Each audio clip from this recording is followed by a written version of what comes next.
कारण है कि गौ और ब्राह्मणों के प्रति भगवान का बड़ा प्रेम है। ये सृष्टि के उपकारक तत्व हैं। वर्तमान समय ऐसा आ गया है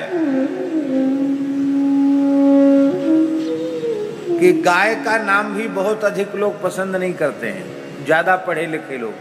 हम उनको पढ़े लिखे तो नहीं मानते, हम ये समझते हैं कि उनको अपने ज्ञान का, अपनी बुद्धि का, अपने बुद्धिजीवी होने का उन्हें अजीर्ण हो गया, अपच हो गई है। वे गाय के महत्व को नहीं समझते, कहते क्या ये महात्मा लोग गाय गाय गाय गाय करते हैं, क्या मतलब है गाय का। राष्ट्र की बात करनी चाहिए। पर हम बड़ी विनम्रता से ये बात निवेदन कर रहे हैं।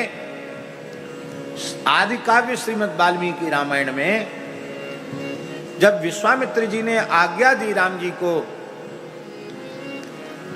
कि तुम ताटका वध करो, ताड़का का वध करो, उस समय राम जी ने कहा, बहुत सुंदर श्लोक है, गौ ब्राह्मण हितार्थाय, गौ ब्राह्मण हितार्थाय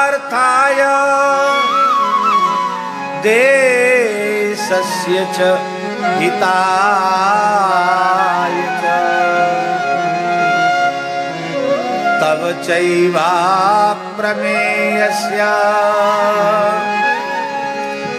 वचनं कर्तुमुद्यतः। भगवान श्री राम कह रहे हैं गौ और ब्राह्मण के हित के लिए और राष्ट्रस्य च हिताय च, राष्ट्र के हित के लिए आपकी आज्ञा से मैं ताटका वध के लिए प्रस्तुत हूं। हम लोग राम राज्य की स्थापना करना चाहते हैं कि नहीं? यहाँ खुराना जी बैठे, उनका तो जीवन ही पूरा राजनीति में समर्पित रहा।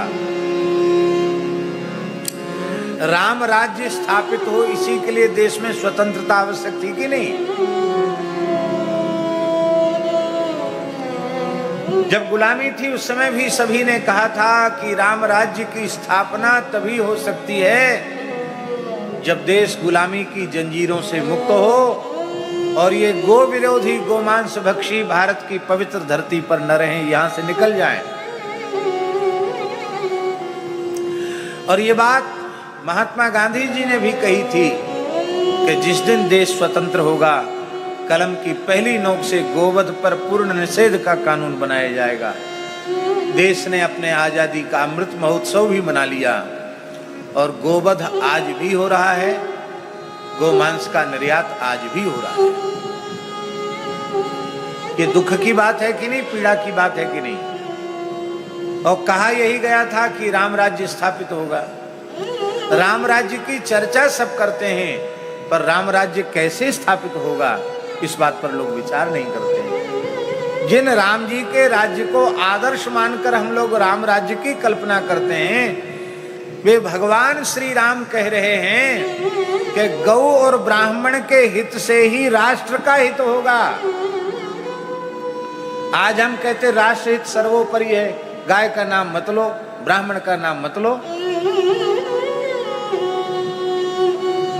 बिना गौ ब्राह्मण के हित के राम राज्य की स्थापना धर्म प्राण भारतवर्ष की धरती पर कभी नहीं हो सकती। आप लोग कहेंगे ब्राह्मण क्यों, अन्य वर्ण क्यों नहीं? देखिए,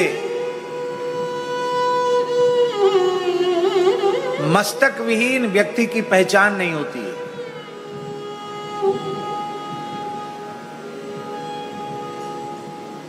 मस्तक विहीन व्यक्ति की पहचान हो सकती है?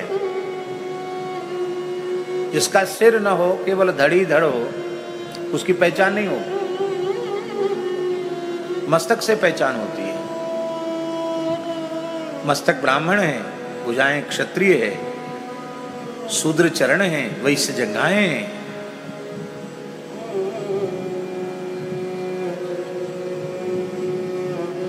ब्राह्मण के हित से, भैया जी, ब्राह्मण के हित से क्या होगा?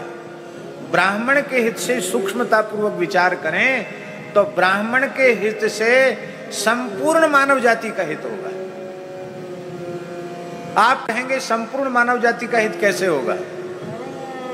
ब्राह्मण जब अपने स्वरूप में प्रतिष्ठित होगा, ब्रह्मत्व में प्रतिष्ठित होगा, तो क्षत्रिय भी सन्मार्ग पर चलने वाले होंगे, गौ ब्राह्मण के उपासक होंगे, वैदिक धर्म परायण होंगे।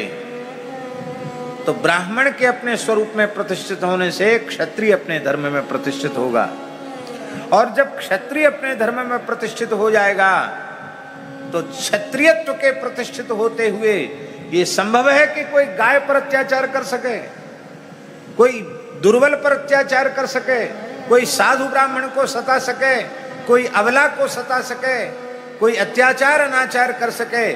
ये क्षत्रियत्व के प्रतिष्ठित होने के बाद संभव है क्या?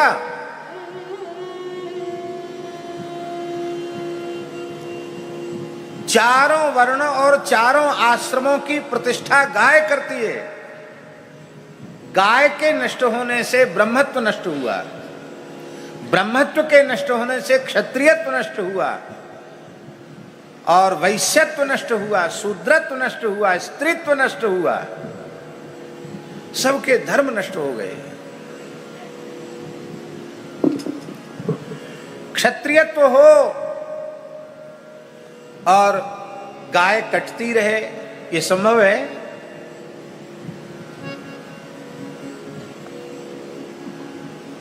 गाय पर कोई क्रूर दृष्टि से देख सके, ये संभव है? अबलाओं पर अत्याचार कर सके, ये संभव है? राष्ट्र को टेढ़ी नजर से कोई देख सके, ये संभव है? ब्राह्मण के, गाय के नष्ट होने से ब्राह्मण नष्ट हुआ, ब्राह्मण के नष्ट होने से क्षत्रिय नष्ट हुआ, और जब गाय ब्राह्मण क्षत्रिय नष्ट हो गए तो वैश्य भी नष्ट हो गए। आप कहेंगे वैश्य नष्ट हो गए, कैसे आप बोल सकते हैं? गो सेवा, गो रक्षा ये अंगी है, और कृषि और वाणिज्य ये दोनों उसके अंग हैं।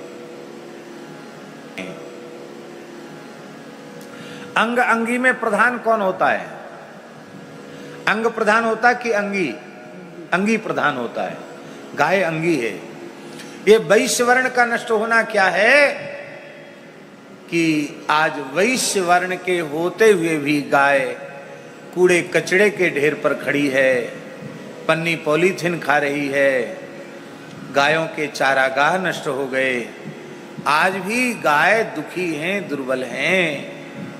वैश्यत्व जागृत हो तो एक भी गाय बाहर घूमती हुई दिखाई पड़ेगी। आई मेरे श्याम